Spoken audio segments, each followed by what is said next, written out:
chance to go to a new city, you'll see what I'm talking about. When you go to a new big city, you'll get all the results, right? But then after a while, you might feel like it kind of fades off. But I guess the more you travel, the more you realize this is a thing. The more you realize this is a thing, the more you lose it. Because you're like, oh, I'm going to a new city, I'm going to get more girls because I'm going to a new city and I'm more excited. If you think like that, it's not going to work as much. It kind of has to be innocent in itself. But one way I keep myself sane, right, in doing all this, and another way I've been talking, post of what I was talking about before, is, well, there's a few things actually. Reminding yourself of, all the awesome things you've done, right? You might feel like you hit a point and you can't improve anymore, or you hit a point and you're going downhill or whatever. You just have to remind yourself of there's no reason why you're not enough, and there's no reason why you can't enjoy yourself, meet people, and talk to whoever you want based on your previous reference experiences. Something I have to do a lot. It's like, Brad, you've spoken to way hotter girls, you've gotten way hotter girls than this before, so it's fine. You're good enough to do this. There's no worries. I mean, I don't expect it to work. She might fucking hate me, but I can at least talk to her. I know that. I've proven to myself that amongst so many times. I'm gonna skip. The second point was actually more important. I've kind of like lost track about what that actually was, funnily enough. What was it? What was the next thing? It was really important, actually. Let me read the question again. Taking breaks. That's it. Alright, so if you've been going out straight heaps and you're starting to get burnt out, you're losing that enthusiasm, and not only that, you might be trying the same things over and over again, like I said before. That's one bad way to lose enthusiasm, is to take a break, refresh, reflect, do something new, find new hobbies, don't do so much pickup non-stop, go on a meditation retreat or something, completely emotionally reset, come back in and try something new, and you might even create a new spark. You might come back in strong, you might even be more enthusiastic than you left, because one way to lose enthusiasm is to do it like a job. It's to do it like a career. Do it without any fun, like to think that it's your identity and who you are, and then you lose the spark that what made it fun. This happens with a lot of relationships. You get into the marriage, you take it all for granted, you get fucking content with what's happening. You get content, you feel like you deserve the girl and you don't have to do as much for her anymore because you proved it already. And then you stop doing the things that once what made you great. And the same with game, right? You might have a really good game, and you get content, you feel like you deserve more every girl you talk to, and then you stop following the process and you stop like saying all that and appreciating the girls as you did before, and then you lose that spark and the girls don't like you quite as much. So you sometimes give yourself a break so you're not so burnt out, so you can maintain and bring back that spark. Alright, well, I got through most of the questions. I might scroll through and have a... Okay, so let's go through the process here. Through one of the modules. So the first thing you want to do is... I feel like the order of the first two is not so important. So you got the question and the statement of empathy, right? And it's a rhetorical question. So you go up, you ask a question, and use a statement of empathy. You can reverse the order. Hello, don't let me interrupt you. Or, do you know where the opera house is? Oh, don't let me interrupt you. It doesn't matter with that order, but you kind of want to do those two things in the first moment, right? So rhetorical question, or make some statement. And then you can see how the girl's going to be before she says anything. You can see, how she stops, how she reacts, and you get a good idea. And then the next thing you want to do is to transition, because what you say in the first moment is very unlikely to hook emotionally with the girl. What you say in the first moment, like, where's the opera house?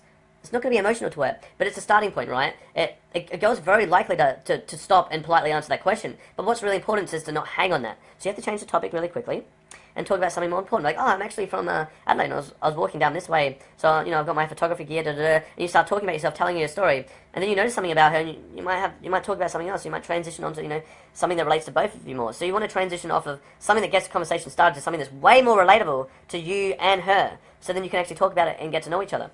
And then after that comes finding out what her situation is, screening, qualifying, and then an important thing you want to do is to give her a chance to leave. So you give her a chance to leave by taking a few steps back, or saying, I got a full time constraint. I got to go pretty soon. Feel free to leave because I'm in a rush anyway. But it'd be nice to continue this conversation. We can keep talking at the same time. So you want to give the girl an opportunity to leave while you're doing all this, so then she can make a decision. And this is important. Make a decision that she actually wants to talk to you. You put words in her mouth to say, hey, no, it's fine. Actually, you're not that bad, or you're fine. You're cool. You're putting words in her mouth for her to make the decision verbally and inverbally too, emotionally, to actually want to talk to you. And that's really powerful because that literally softens everything that comes later. The number close, the screening, the fun, the instant date, whatever it is. And then after that, it's just a matter of screening and deciding whether or not you can foreseeably continue, do something here and now, or get a number and do something later, right? That's like the basic process of day game opening, I would say, in a nutshell here.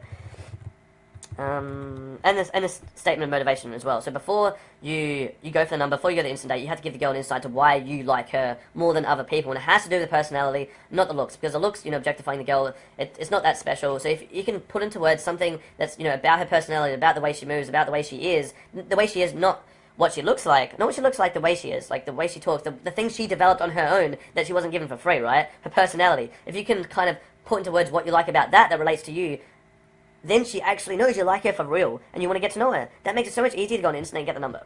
So much easier. And don't do it because you have to do it. Do it because it's what you want to do in the moment, because it's way more rewarding to get to know a girl for her personality or for her looks. Like, obviously the looks is why you went up to her in the first place, and she knows that, but you don't have to carry that on forever.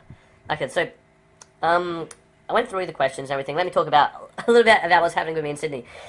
I just came over from Melbourne like a couple of weeks ago. I like Sydney so much, so I decided I had to spend my birthday in Sydney. I fucking love Sydney. So there was this guy that came over to help me with some like editing and some graphics and stuff. And he used to work for Willie back from Simple Pickup, and he did me some like outros and stuff. Fucking awesome bloke. But I went out with him on a Monday night, and I hooked up with no, it wasn't Monday night. I was like, oh no, it was a Monday night. I hooked up with like a bunch of girls, and I got really fucking sick from one of them. I don't fucking know who, and it fucked me up for the whole week. So I took a lot of time off. And this is 2 weeks ago, and I feel like I'm still sick because of it, because I've still actually been going out a little bit, and every time I go out, it comes back a little bit. It's really shit. You can probably hear it in my voice. But I went out on Monday, actually, and I pulled this girl from a day, this Finnish girl. She wasn't actually really interesting or really awesome at all. She was kind of cute, but there was a huge language barrier, and I got with her, but it wasn't like the best girl of my life. But that was like the first Finnish girl I got with, which, that's not the exciting part. Later on that night, I went out, and I pulled another Finnish girl. And I never pulled a Finnish girl before. So this is weird for me, right? Because I don't even meet that many Finnish girls in Sydney. I see them every now and then. But it was cool enough to have closed my first Finnish girl. But then the first day I closed a Finnish girl in Sydney, Australia, not even in Finland. I never closed a Finnish girl before. 2 in one day. One from day, one from night. That was fucking mind-blowing. And then a couple of days later, my friend comes over, Tom Burth. He did the Full Week Natural like a year ago. I met him there. And he comes over to hang out with me. His game's improved so much. We go out for my birthday. And, well, guess what? I've been pulling a lot, but on my birthday I don't pull, of course. The only day where I have something to prove, and when I go out and have fun and pull, on my birthday I don't. And I get 20 fucking drinks spilled to me. It's probably because in World Bar, here in Sydney, it was a pretty shitty night, and it's fucking World Bar on a Wednesday. It's a fucking disaster. Literal disaster. And then Thursday night, go out, have a really good night, make out with all these gorgeous girls. Couldn't actually pull any of them. Logistics are fucked. On the way home, walking home, and then there's this girl on the way from work who's the most interesting, fascinating yoga teacher ever. And you don't really know what's going to happen before you say hi. You can see a girl walking down the street, and every other interaction's been a little bit difficult. That has no play on what's going to happen with the future ones. So these girls might have been being bitches on the street. Next girl you talk to is 4 a.m. in the morning, right? She's walking home from work. She hasn't had any alcohol. She hasn't gone to any clubs.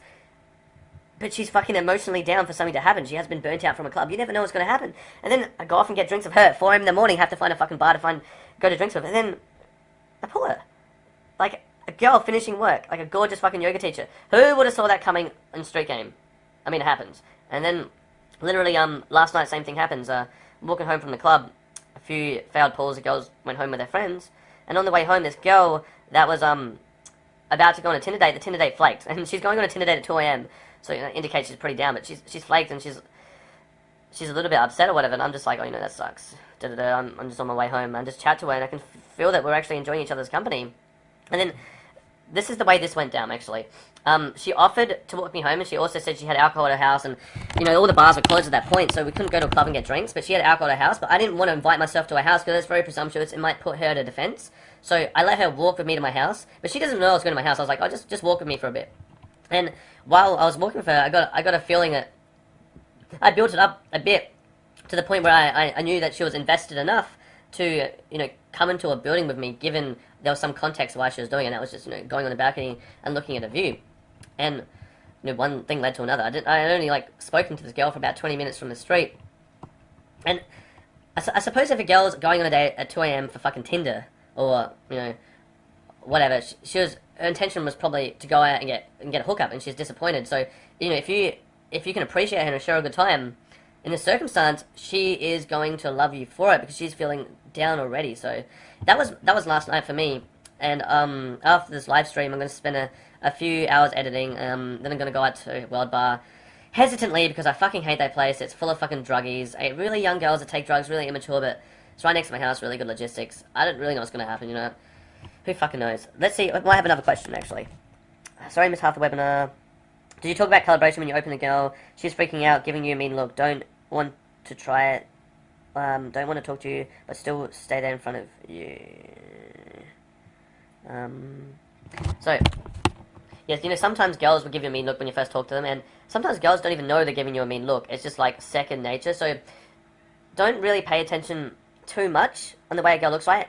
But you want to use a statement of empathy, so this is where the statement of empathy comes in, right? If you actually mean a statement of empathy and you give her space by her, you know, not leaving, and you by giving her a chance to leave and she doesn't leave, you open up a window to be able to talk to her. Now, some girls aren't going to be as open as others. You know, some girls might be religious. Some girls might, you know, not like talking to strangers or whatever. She might be really shy or whatever. So you have to get a gauge. And depending, you know, on your experience, you might see this or not. So if she's a really shy girl, she might not give you much at all. But that she might still be into you. She just might not know how to express it. But if it's you know, a girl that's very outspoken, very confident, very classy, you can pretty easily tell if you're interrupting her, right? So you can attempt to talk to her a few times, try a few angles, tell her a bit about you, you know, show a bit of interest in her, give her some insight to what you're doing, mention a few things, and then politely excuse yourself after you tried a little bit. But this is the get out of jail free card here, so keep this in mind. Keep going a little bit, even if she gives you a bit of a mean look, keep talking to her, even like playfully bring it up. Be like, I probably am interrupting you, I feel like you're giving me a mean look, so I don't want to interrupt you any longer, but you can continue, and, you know, if it's really that way, you can bring it up, you can bring the awkwardness up in a playful kind of fun way, so it doesn't make it more weird. But then, if it doesn't go anywhere, and you feel like it's too much pressure for you or the girl, you can just politely excuse yourself and talk to someone else. So it's completely fine. I hope you guys enjoyed the webinar, number 3 with me. If you guys have any more questions, just comment them below. Either I'll text back an answer, or I'll answer them in the next webinar that I do. But peace out, guys. Checking out here in Sydney.